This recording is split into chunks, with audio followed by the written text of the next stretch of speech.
Welcome to the Tech Egg. Don't get scrambled. Enjoy the video. You begin with the right asset, a high-resolution, evenly lit face photo. Once imported, make sure the app has storage permission so edits save correctly. Tap Edit, then Import and choose the image file. Do not apply auto filters yet. You want an untouched baseline to work from. Next, set a recovery backup inside the app. This ensures you can revert if a change looks off. Once done, lock the import and move to precise correction tools. You now refine structure using face tools. Start with small slider increments, 1 to 5, to avoid drastic fake results. Focus on jaw, nose, and eye alignment.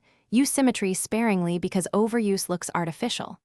Once you reshape, switch to skin smoothing and texture tools. View at 100% zoom to confirm natural pores remain. Use the app's layers or history feature, saving incremental copies as separate versions so you can compare a /B. After that, proceed to color and finishing touches. Finish by balancing color. Correct white balance, exposure, and subtle color grading. Apply presets at low strength like 10 to 30% to preserve realism.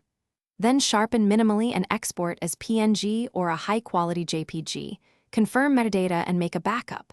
If you see artifacts or haloing, revert to the previous saved version, lower the relevant sliders, and apply selective healing to problem areas. Finally, compare before and after at 1:1 to ensure the result looks authentic. Thanks for watching. Consider subscribing if I helped unscramble your problems.